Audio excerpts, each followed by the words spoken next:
did that? It bounced me out somehow. I'll try it. Okay, can you guys hear me now? Yes. Peter, can you hear me? Yep. Okay, here are the groups that I have so far. There are 4 of you who haven't given me a pairing. Portia and Peter I put together because you are 2 people who sent me a message that you didn't know anybody and didn't know who to pair with.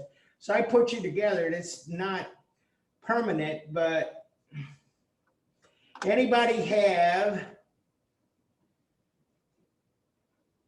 a subject you want me to add to this list? For our group, Okay. we're doing the Sistine Chapel.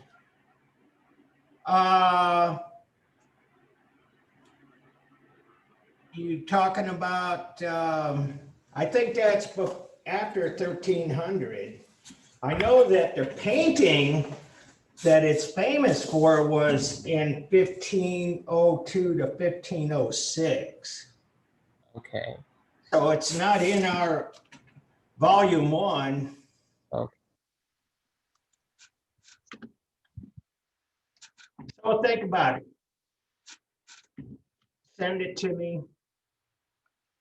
Anybody else? That would have been a good choice, though. I know, that's an excellent choice. And you would find A lot. you would find movies and stuff. Hollywood blockbuster movies on that. Okay. Well, this is where we're at. And the other thing I wanted to tell you, I'm working on a common space for you guys to be able to use, to be able to load your work in progress and have joint access to it. I've been working on Google Docs. It's kind of, it's partly because I don't know anything. And the second thing is it's funky. So anyway, I think that since these are groups of 2 or 3, you might be able to just email back and forth the PowerPoints before you do the narration, because the narration takes up a lot. It really makes the file like explode in terms of the size. And so before you put narration on it, they may be doable as an email attachment. And so we'll work our way through and get your partner, swing your partner round and round. Don't see, go down, never mind. You've got 2 chats just before you get into whatever you're doing. Yeah. Okay. And so I want to kind of pick up on where we were at when we left off on Monday, and I showed you Roman painting, Roman sculpture. And, you know, like all of this, there is most definitely a whole lot more to talk about than what we covered. But this is kind of an introduction class. So I really want you to kind of know what this stuff is about and where its place is in history. And so Roman Empire, this is the last part of chapter 7 that I wanted to talk to you about. And I pulled these slides out and I just put it as Roman Empire. Yes, somebody say something? Oh, we're good. And it is because there was Rome proper, and the Roman Empire spread across really 3 continents, parts of Asia, much of Europe, and and Northern Africa. And so what happens when empires are so expansive is that the influences of the local culture actually cross-pollinate with the Roman culture itself. And so we have a lot of interesting things happen that by definition are not purely Roman or not. So here's an Asiatic sarcophagus, and it was from Rappola, Italy. But Asiatic, when we talked about that a number of times with Greek art, and it's true with Roman art, the empire was so expansive, and so some of the styles, especially in sculpture, start to appear in Roman artwork. And so the sarcophagus as such, this is really a carryover from Etruscan times. This is how they would, it's more than just a casket, it's a sarcophagus. The bones, the remains are inside here, but on top would be a representation of the person or persons inside. And much of what's going on here, and especially this kind of stuff, that's right, oops, that's right out of Southern Asia. And as well as how some of these figures appear, many of them appear, the male figures especially, look like perhaps right out of Greek art. But Excuse me, I'm sorry, we can't see the PowerPoint on Zoom. oh, that's why, hey. Okay, just a minute. I think I can get it. Screen. Just do screen. Yeah. Can you get it now? Yes, thank you. Okay. Yeah, that's a weird thing. If it's on screen, it should have been there. It wasn't on, it wasn't on. Oh, it was. It's not on screen yet either, you have to go back. Anyway, this is the kind of thing I'm talking about. Asiatic, Roman, and we have some other things. And this is truly Roman, but this is a treasury. This is where you keep the gold and the loot. It's a bank in modern terms, but this is in Jordan, and this is cut out of rock. But it is truly Roman, and I want to add to the idea here that where the Romans were, they tried to make life better for the people in the Roman occupied areas. And so we find they build in places like Jordan and Syria and in Egypt and in France and so on. And the aqueduct I showed you, that was in France. So that was kind of how they operated. And I just put this in here, and there's not really much to see other than the fact that we know where this was, and through satellite imagery, we can see what this city looked like. It's a Roman city. It no longer exists. And, but at any rate, it's in Algeria, Northern Africa. Here is one that I put a star on. I put a star, yeah, right there. Mummy case of Artemidorus from Hawara, Egypt.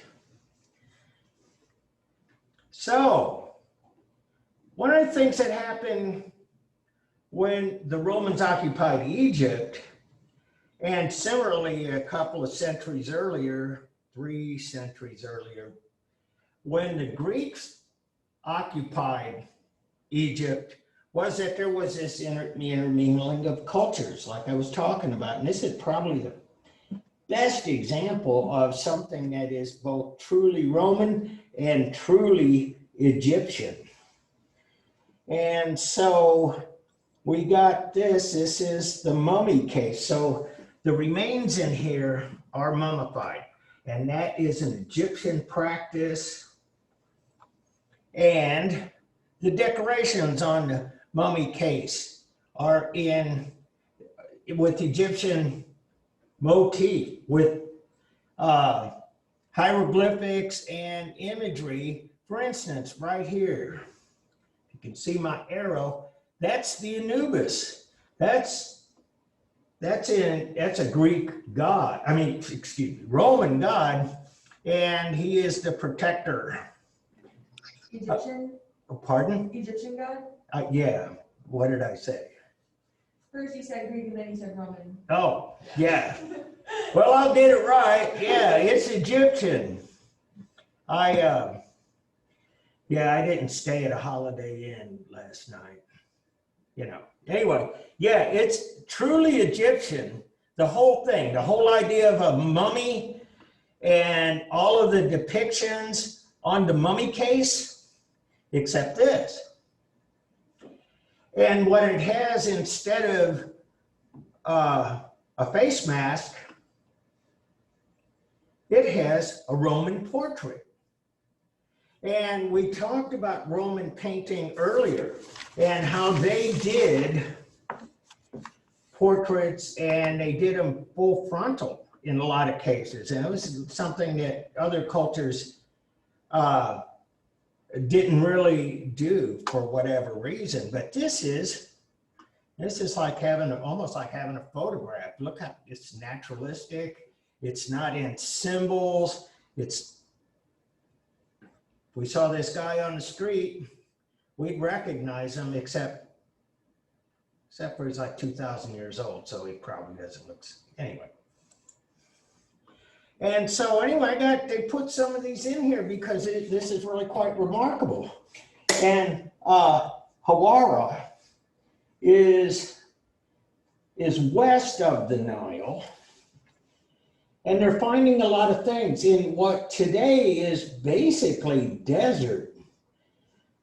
The Saharan desert has been growing, and it grows like by many thousands of square miles every year. It's a massive desert, but it's kind of like pushing from the inside, pushing all the way up to the Mediterranean, and likewise to the Atlantic Ocean, the Nile River, and Central Africa.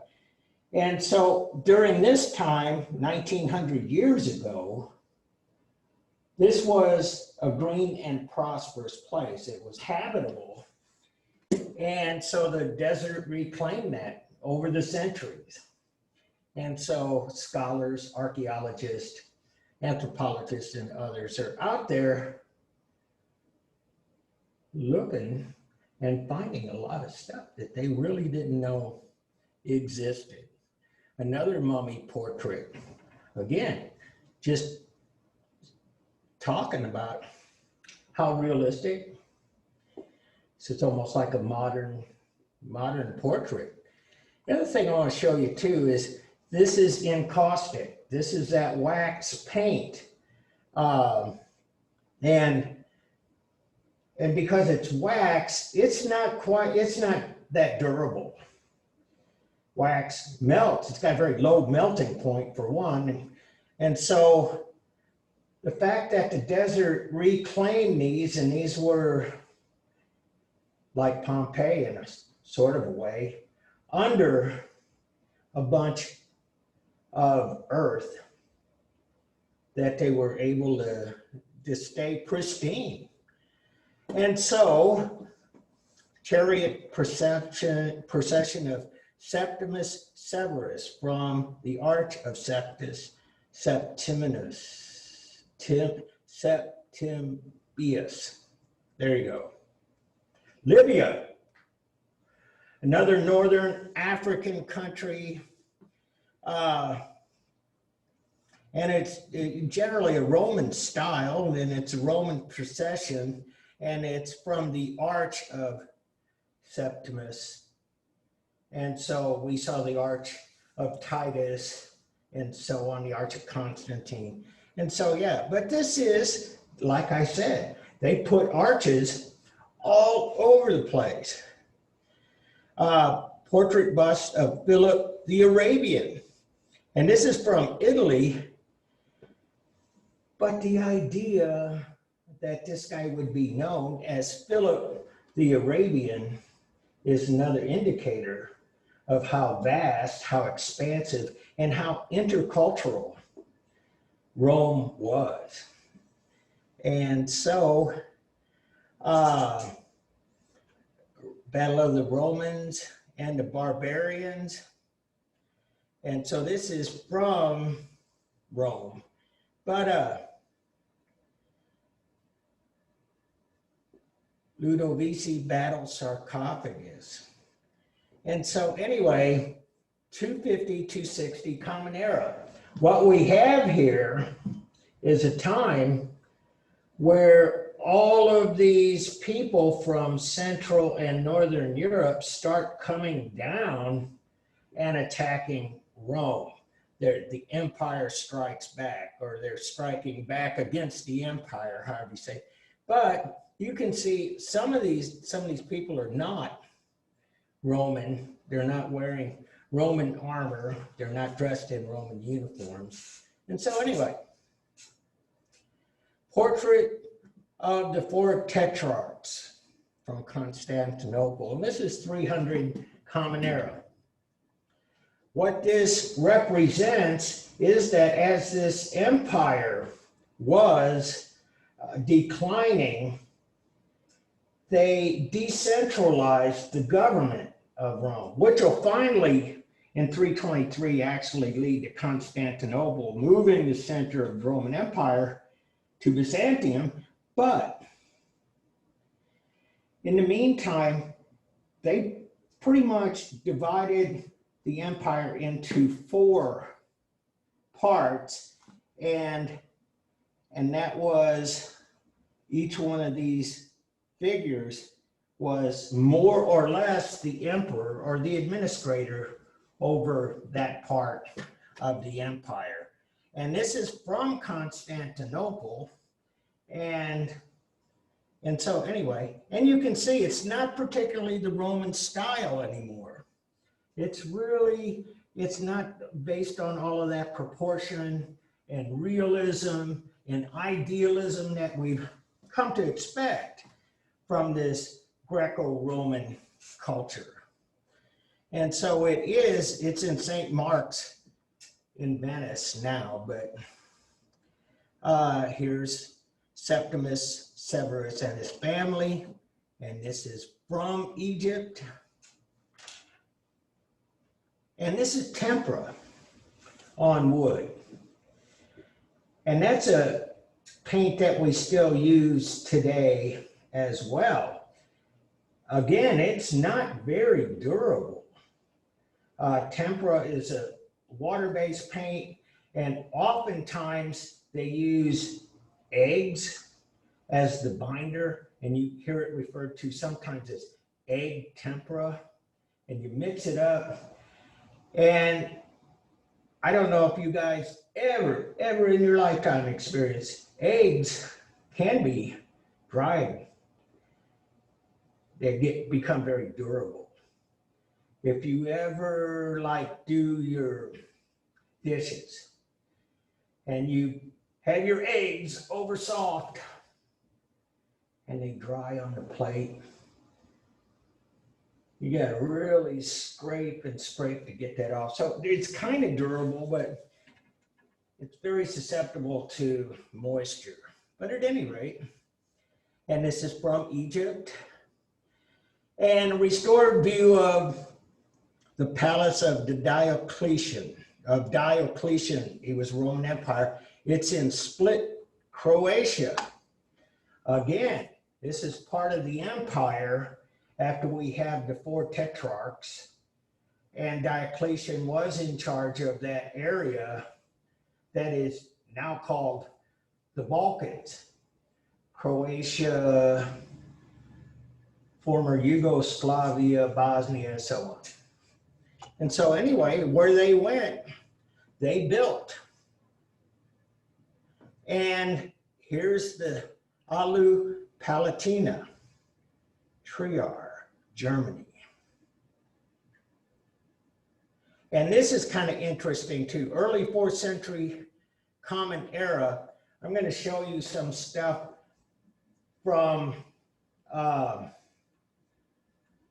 in chapter 8 that kind of looks like this actually.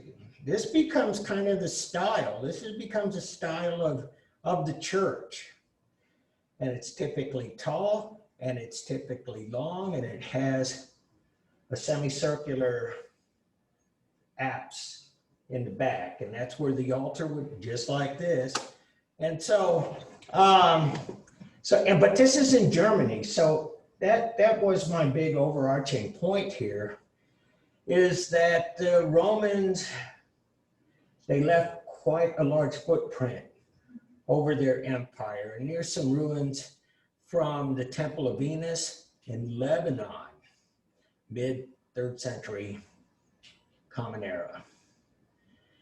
And this is kind of an interesting thing too. 2 coins with portraits of Constantine.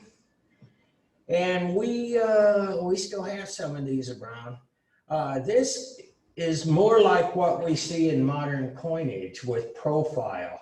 But they actually, because I'm talking about how they depict human beings, they even get coins with the subject looking back at the viewer, so to speak. And this is a medallion. But bottom line, that's a Roman thing. And so that's what I have. Okay. And let's see. I gotta get to chapter 8, late antiquity, slideshow from the beginning, and where's my, where's my thing? Did I, no, there's Zoom right there. Share And at the bottom right. bottom right. Yeah, more the share button, the blue one. Okay. Then. No. Oh, we were talking about New 2 share. different things. New Anyway, share. now I got a new share. Screen. Then share. There you go. You guys keep me in business. Thank you. And so slideshow from the, Ask if they can see it. can you guys see that? Yes, we can see it. Okay, thanks, Amanda. And so part of my confusion on this is because we went back into Canvas with the discussion and stuff. I'm lost. So anyway, chapter 8. Chapter 8 covers this time after the Roman Empire splits into 2. And we'll talk a lot more about Constantine. And so here is the late Mediterranean world in late antiquity. And this is all still the Roman Empire, but you can see much of it, not so much. It's really kind of downsized. And so anyway, talking about this stuff. This is in Syria. And as I was talking about the Roman Empire and had spread all over the place, one of the things that is happening towards the late antiquity is that Christianity is spreading and it becomes much more legitimate. And it is finally legitimized in 313 by Constantine with his Edict of Milan. He made it not only legal, he made it the preferred religion of the Roman Empire. And so this is a little bit before this, but what's happening in the empire is kind of an interesting evolution. Pompeii was buried under volcanic ash in 79, Common Era. And people have been restoring this and digging out the entire city.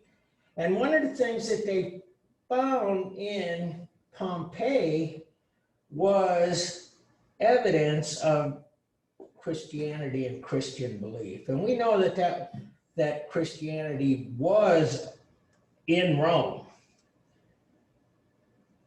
just almost immediately after the death of Jesus. But it was an underground religion, and it was underground in Pompeii. So they find these hidden little places where people would worship, but there would be like a cross carved into the wall or something. So it was really dangerous to be a Christian in these days. But as you go out from the empire and you go forward through time, it becomes less and less risky. And so as it becomes more acceptable and it becomes much more widespread, the early Christian church has to deal with some ideas. One is, how do you set up a place to worship? We know what the Greeks did, the Parthenon, the Temple of Athena. We know that. We know the Pantheon, the temple of all of the Roman gods. We know how they did this in the past, but the Christians was kind of a different sort of evolution. And this place, this is in Syria, Dura Europus. And this was essentially a Jewish residence.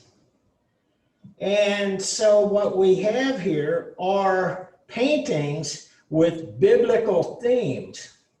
And I might add to this that this is the time when the Christian religion and its Judaic roots were much closer together. This is why we still have the Old Testament from the Jewish tradition. And a lot of the heroes and stories in Judaism appear in Christianity. And so there was this kind of symbiotic relationship with the Christians and the Jews. And so this is tempera on plaster, and this is in Damascus, Syria. And so what they do, put a star by this one, Samuel anoints David. And based on the iconography, this guy is David, because we know David was small compared to Goliath. And he becomes King David, and he becomes a central figure in the Jewish tradition. And so this is on the interior of the wall of the synagogue, Dura Europus, Syria. And so they have a lot of continuity between the Old and New Testament. And this is a baptistry in the Christian community house in Dura Europus, Syria. and it was reconstructed. We only got bits and pieces of this. And so here we go, Ark of the Covenant and 2 menorahs, painted wall in a Jewish catacomb, Villa Torlonia, Rome. And so they really start to share practices. One of the things that happens in Rome is that they start to bury their dead in these places called catacombs. Have you ever heard of catacombs? Yeah, you guys here. How about at home? How about on Zoom? Does Zoom know? Zoom don't know. Yes. Oh, you do? Who said that? Bottom line, for everybody else, the catacombs are like underground tunnels. They're like caves. And in the sides of the caves, they dig holes where they put the bodies. It's like a big mass tomb. And you can go, and you can find these in Rome. You can find them in Paris as well. You can find them in a lot of European cities. And so anyway, they start to share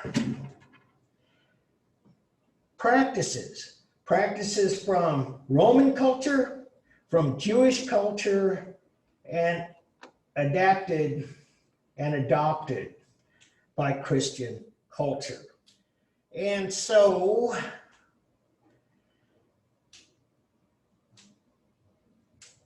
more catacomb. This is actually much more polished out and finished out, but still underground. It's a tomb, it's a burial site.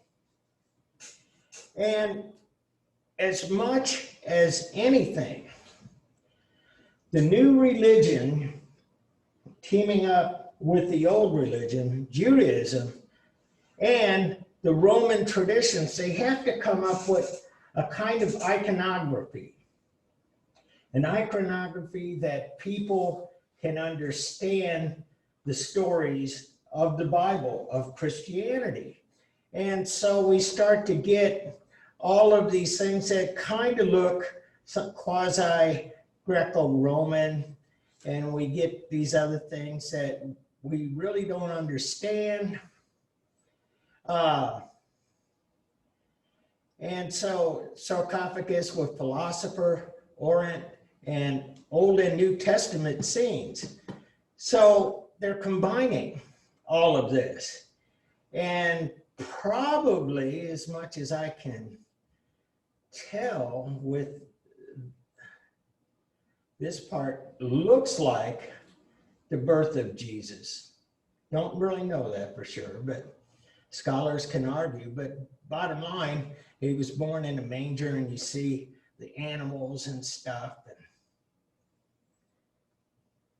But the catacombs, this is where we can get a pretty good indicator of the evolution of the iconography. And so sarcophagus of Junius Bassus, and there are still people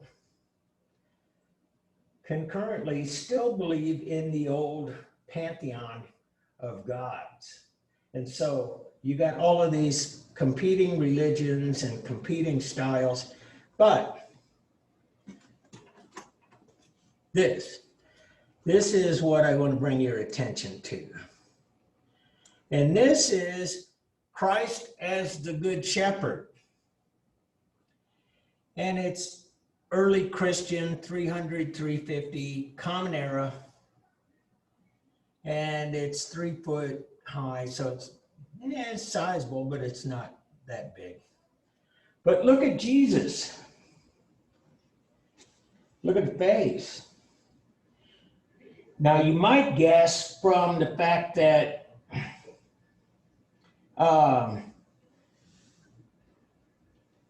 he's got the lamb on his back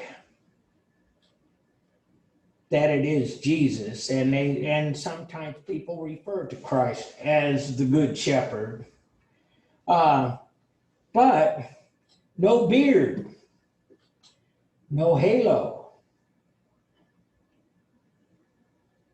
because that iconography had not been developed yet at this time. And so he's a young man, and we know it's Christ. And this is from the parable. I don't know how many of you guys, probably all should know this, but it's from the parable about the good shepherd. And would he leave behind his flock of sheep to go rescue a stray lamb? And he does, because he is a good shepherd, and he finds the stray lamb and brings her home. Christ seated. Again, no beard, no halo. Very interesting. And so this is the early depiction of Christ. And he always seems to appear very young. Anybody got an idea about that? Well, he died when he was 33, so he's still pretty much a young man when he was crucified. And there was still so much visual connection to having beards and other kinds of portrayals that would make him appear older than he was. We typically see the depiction of Christ now with a beard, but that wasn't the case because, as you guys know, doing Lackawanna and Sons, he's got the beard because he's the old and the wise one. Christ died young. And so he usually has a depiction of being very wise, very peaceful, and so anyway, we go through some things. I'm going to show you this. Church of the Holy Sepulchre, Jerusalem, 326, 335. This is thought to be the site where Jesus was buried. The sepulcher, that's the tomb. And I want to tell you a story about this. Because Constantine converted to Christianity. The Emperor Constantine legalized, practiced Christianity, found it to be the true faith. And so they moved to Byzantium. He brought his mother, Helena, now known as Saint Helena. And she was very old. She was like 80. And what happened was when they set up the capital in the former Byzantium, Helena and some Roman soldiers and an escort, they went to Jerusalem and they wanted to find as many of the relics as they possibly could and identify the sites where all of these biblical events took place. And so this is where that's why it's 326. This is right on the heels of Constantine and not too far, and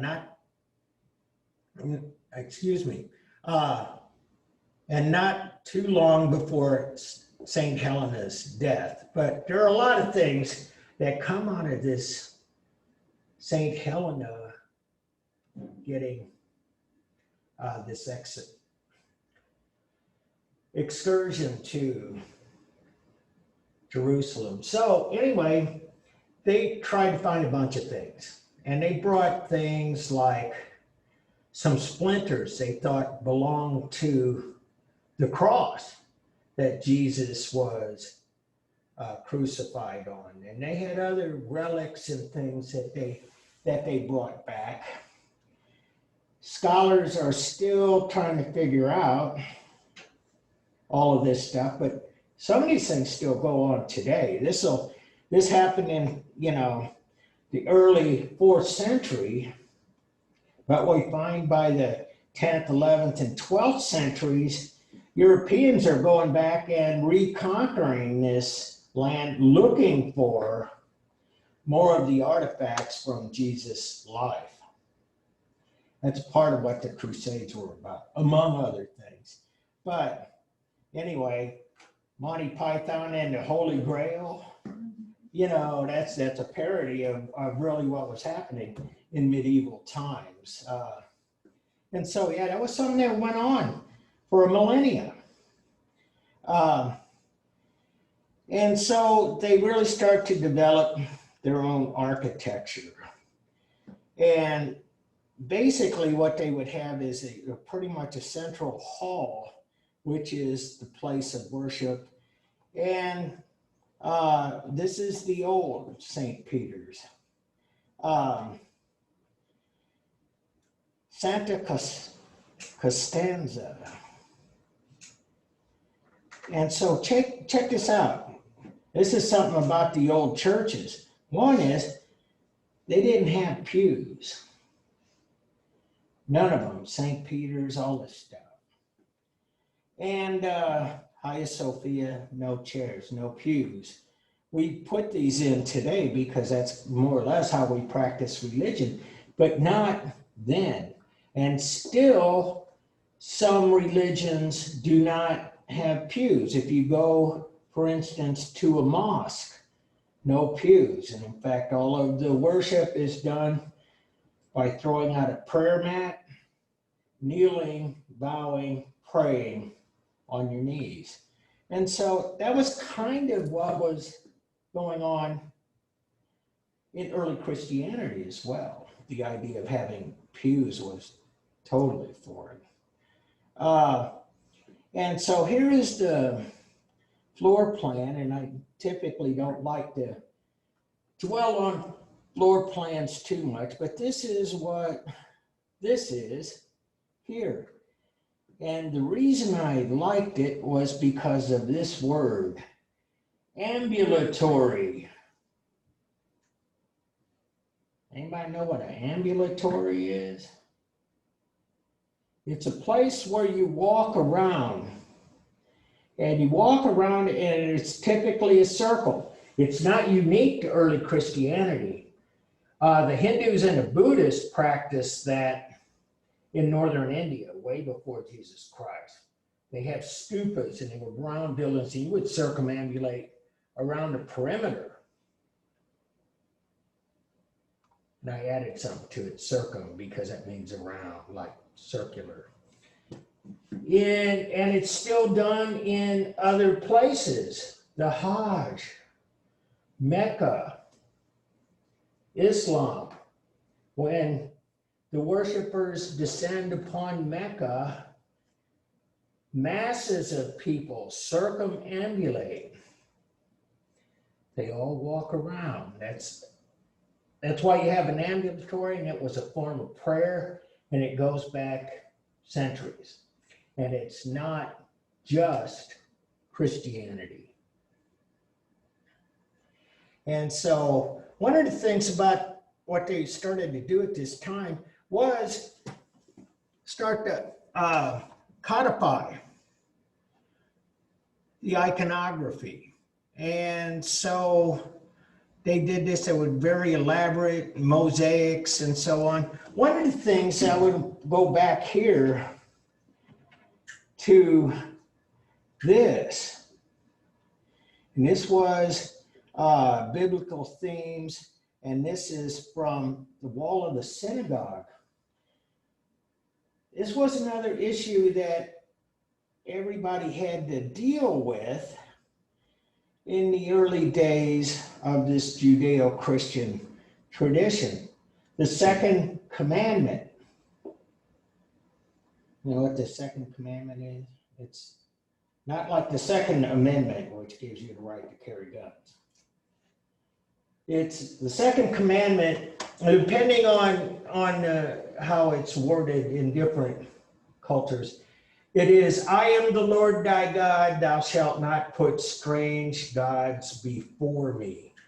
And, or it talks about thou shalt not worship strange idols and so on. So anyway, that's a Jewish thing. And this is why when they found this in Dura-Europos, they had some problems initially trying to figure this out because the commandments come from Judaism. And the idea of depicting images was frowned upon because of the second commandment. And so they had a lot of different concerns. They didn't know how to portray Christ. They didn't know how to deal with the second commandment. But all of that starts to fall into shape in these 3rd and 4th centuries. And so here is a depiction of Christ, and look at this. You got the cross right behind him. In fact, it's a dual cross here. So anyway, we're starting to see the evolution of the iconography. This is actually something not Christian. Drinking contest between Bacchus and Hercules, and it's from England, mid 4th century, so it's in the 300s. And it's just a little reminder that Christianity was not universal. And in some parts of the empire, they still believed in those Greco-Roman gods. It was polytheistic, and anyway, but here we go. Tempera on parchment. And so we're starting to see they're writing all of this down. They're giving images. And that points to something that was real prevalent at this time. And that is that as time goes on, the literacy rate, as the empire's falling apart, we have a decline in literacy. So the iconography becomes much more important. And we don't have printing presses. So, you know, the actual Bibles are very, very rare. They're kept in these places but nobody can read anyway, just mostly church elders and royalty and so on. So anyway, the idea of iconography has this other pressure on it, is to create the stories visually so that people who can't read understand what the religion is all about. And this is ivory. This is kind of an interesting thing. Early 5th century crucifixion of Jesus, and REX, King, IVD. I'm not exactly sure what that means. INRI is Roman letters for Jesus of Nazareth, King of the Jews. I have no idea what that is. But I do know that this is the crucifixion. And here is that Roman soldier puncturing the side of Christ as he is nailed to the cross. And we think that probably St. John and his mother, Mary. And here is Judas, who, after he betrayed Jesus, went and hung himself. And so, suicide of Judas, crucifixion of Christ. And it's very small. It's made of ivory. And so, again, Nicomachi and Nisimachi, circa 400, ivory. Sacrificing at the altar. Again, a lot of the old religions still exist. Christianity is not universal. The interior of Santa Sabina, and as it was showing you that building in Germany, this is how the early churches looked. A very long row, no pews, but this is where you would get your communion, and back behind that is the altar. And so the faithful, the people attending mass, church services, would be standing here. This would be their place in this. And this is what it looks like from the outside. And this becomes basically the format. But again, like I was saying, the Romans had architecture for their gods. The Greeks had architecture for their gods. The Jewish did too. We know there are some old Jewish temples in the Middle East, but the Christians had to develop architecture that fit their faith. And so this is what they came up with, and this kind of church will stay around through the Middle Ages. I mean, there are a lot of them. This is 422, but they're building this kind of temple, this kind of church for centuries. And so anyway, this is the west doors of Santa Sabina. And this is something else that they end up doing. It's kind of an interesting thing about early Christianity. They start to decorate their doors with scenes from the Bible. And so this is one of them. And cypress, that's the kind of wood it's made out of. But anyway, this is the crucifixion. Jesus in the center, and the two convicts that were, I know Dismas is one of them. You know who Dismas is? It's kind of a big thing in St. Louis. Dismas was one of these two guys who was crucified with Christ. The two guys that were crucified with Christ, one of them was taunting Christ as he was dying on the cross, you know. Yeah, see what it got you, being good, preaching about peace and all this. The other guy, Dismas, said, this is just so totally wrong. Me and this other guy deserve to be up here, but you didn't do anything wrong. And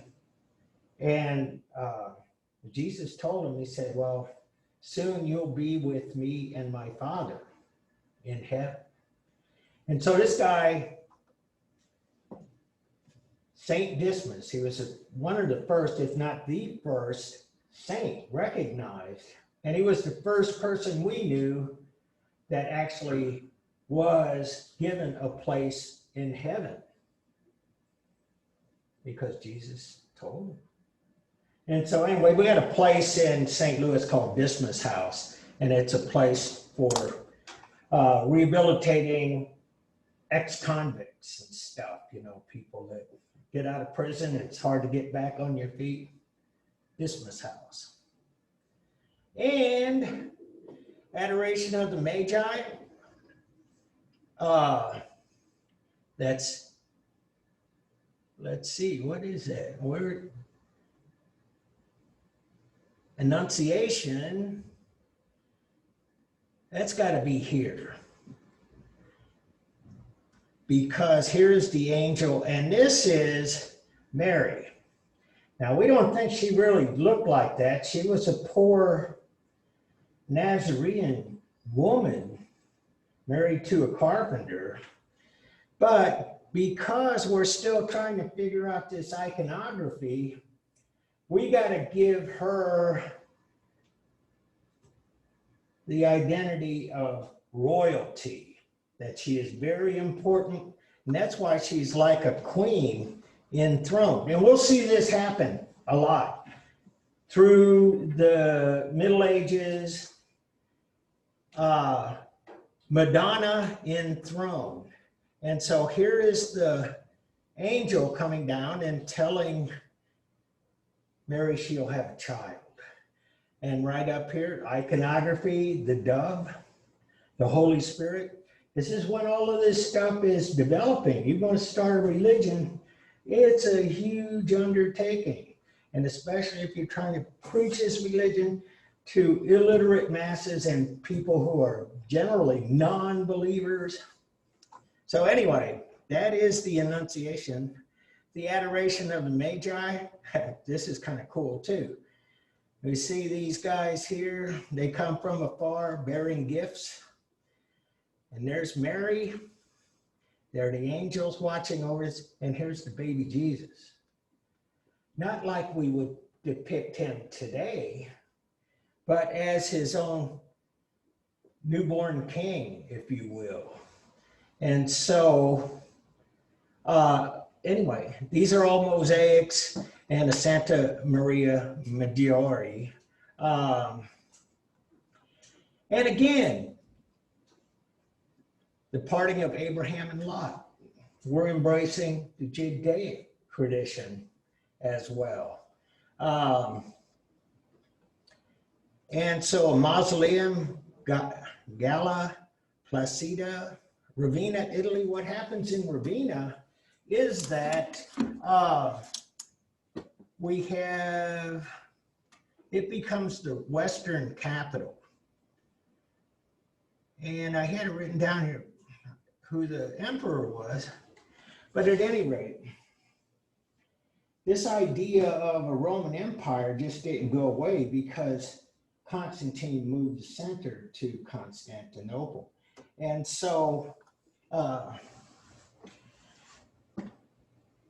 this is the Western capital of the Roman Empire. They move out of Rome partly because it's too dangerous. They're getting what they call sacked. It's all of these people coming from all over the world trying to tear it down, burn it down, take off with anything that's not nailed down. Anyway, here is the inside, Ravenna, Italy. Again, they're developing the language that'll become Christian art. And again, there's Christ as Good Shepherd. A little different than what we saw. The other one was a statue, look a little more Roman. Make sure we got that cross in there. We can have his shepherd's staff as a cross. And we have this little invention, a halo. So anyway, the language becomes clear. And again, the interior of St. Apollinaire, same structure that we're talking about, a long, narrow hallway with the altar in the nave.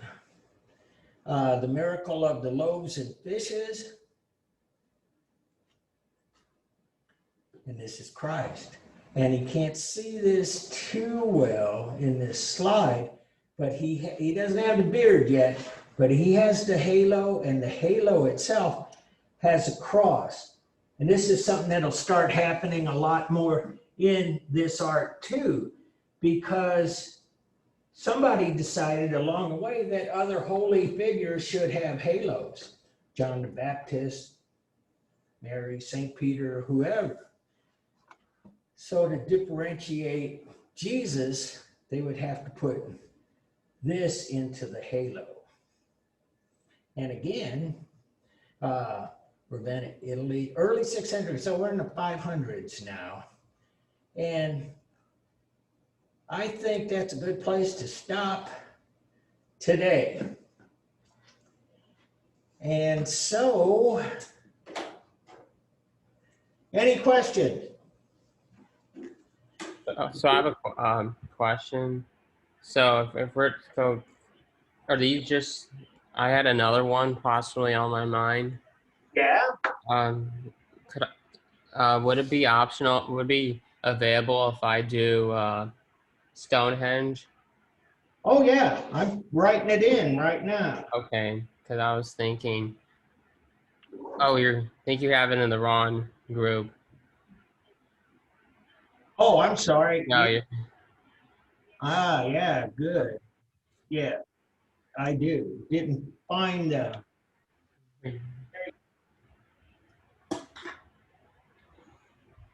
there you go. Okay. So I was just looking back to the past chapters and trying to find. yeah, no, that's what I wanted. You'll find a lot on this too, so I think we'll be good.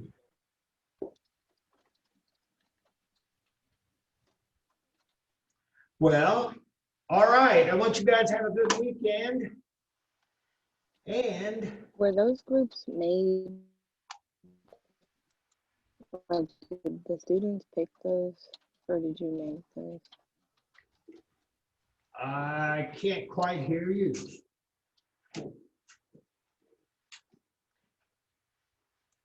So, is this Daphne? I'm trying to figure, it says D. Janelle's phone. Well, I'm gonna shut it down. You can email me with that question because I wasn't coming through on this end. That everybody. All right, see ya. What? No, I don't.